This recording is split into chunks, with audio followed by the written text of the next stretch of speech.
আসসালামু আলাইকুম মুসলিম ভাই বোনেরা, আপনারা কেমন আছেন? আশা করছি আলহামদুলিল্লাহ সবাই ভালো আছেন। আমিও ভালো আছি আলহামদুলিল্লাহ। আজ শেয়ার করব মসুরির ডাল দিয়ে কচু শাক রান্না। সহজ একটা রেসিপি শেয়ার করতে যাচ্ছি, মনোযোগ সহকারে দেখবেন। এখানে 100 গ্রাম মসুরির ডাল নিয়েছি, আমি ধুয়ে রেডি করে নিব। এখানে 500 গ্রাম কচু শাক রয়েছে, আমি কেটে ধুয়ে রেডি করে নিয়েছি। এখন চলে যাচ্ছি আমার চুলার স্ট্যান্ডে। একটা ফ্রাই প্যান নিয়েছি, দিয়ে দিলাম 20 গ্রাম সয়াবিন তেল, হালকা হিট করে নিব।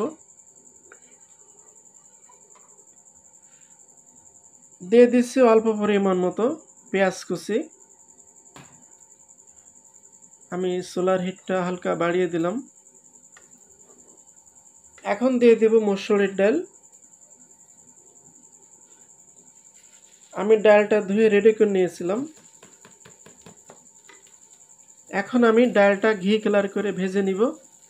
ঘি কালার করে ভেজে ফিরে আসব। তো দেখতে পাচ্ছেন আমার ডালটা কিন্তু ভাজা হয়ে গেছে। এখন আমি সামান্য গরম পানি দিয়ে দিচ্ছি। আমার রান্নাটা খেয়াল করবেন, যেহেতু আমাদের হোটেলের রান্না, আপনাদের অবশ্যই পছন্দ হবে। দিয়ে দিলাম আধা চা চামচেরও কম হলুদ, স্বাদ মতো লবণ। হলুদ কিন্তু বেশি দেওয়া যাবে না, সামান্য সামথিং দিবেন, আমি যেভাবে দিলাম। হালকা নেড়ে ছেড়ে নিচ্ছি। আমার মতো রান্না করলে কিন্তু একটু গাল চুলকাবে না। এখন আমি দিয়ে দিব কচু শাকগুলো।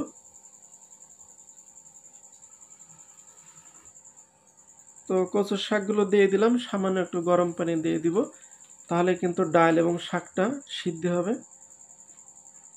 এখন ঢেকে দিব, 5 মিনিট পর ফিরে আসবো আবার।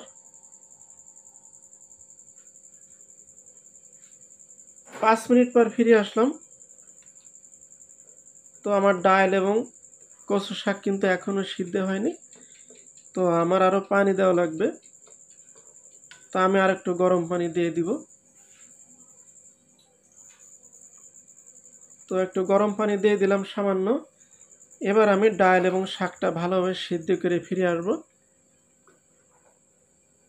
আপনারা খেয়াল করবেন, আমি যেভাবে রান্না করব অবশ্যই কিন্তু আপনাদের ভালো লাগবে।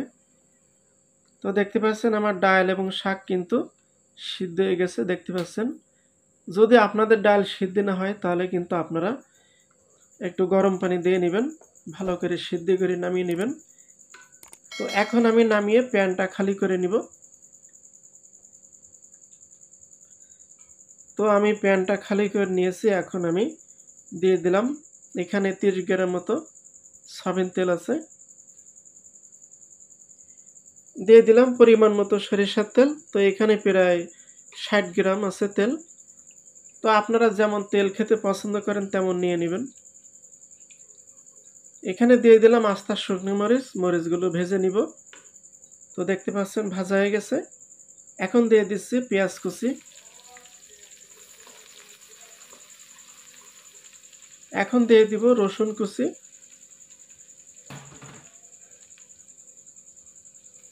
এখানে 20 গ্রাম রসুন কুচি আছে, আমি দিয়ে দিলাম, হালকা নেড়ে ছেড়ে নিচ্ছি।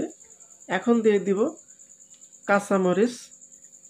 এখানে 20 গ্রাম কাঁচামরিচ আছে। আমার এই মরিচের ঝাল কম, তো আপনারা যেমন ঝাল খেতে পছন্দ করেন তেমন মরিচ নিয়ে নেবেন। তো আমি এখন ঘি কালার করে ভালোভাবে ভেজে ফিরে আসব। দেখতে পাচ্ছেন আমি কিন্তু ভেজে নিয়েছি। এখন আমি দিয়ে দিচ্ছি কিছু আস্তা কাঁচা জিরা। আপনারাও দিবেন, তাহলে কিন্তু দারুণ একটা ফ্লেভার আসবে। তো আমি আর একটু ভালো করে ভেজে নিচ্ছি, যেহেতু কড়া বাগার হবে। এই বাগারটাই কিন্তু ইম্পর্টেন্ট, খেয়াল করবেন। তো এখন আমি শাকগুলো দিয়ে দিচ্ছি। চুলার হিটটা কিন্তু লো করে নিয়েছি। এখন ভালো করে মিলিয়ে নিব। বাগার দেওয়ার সঙ্গে সঙ্গে কিন্তু ভালো করে মিলিয়ে নেবেন। আমি মিলিয়ে নিচ্ছি। এখন দিয়ে দিচ্ছি আধা টেবিল চামচ জিরা গুঁড়া। আপনারা কিছু জিরা ভেজে নেবেন। আমি 2 মিনিট মতো কষাই নেব আবার। এখন আমি লবণ টেস্ট করব।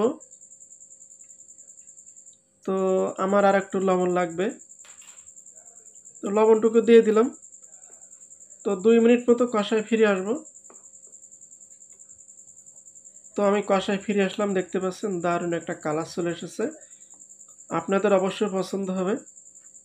তো আমার শাকটা এখন রেডি, আমি এই পরিবেশন করে দেখাবো আপনাদের। তো প্রিয় ভাই বোনেরা, তৈরি হয়ে গেল মসুরের ডাল দিয়ে কচু শাক রান্না।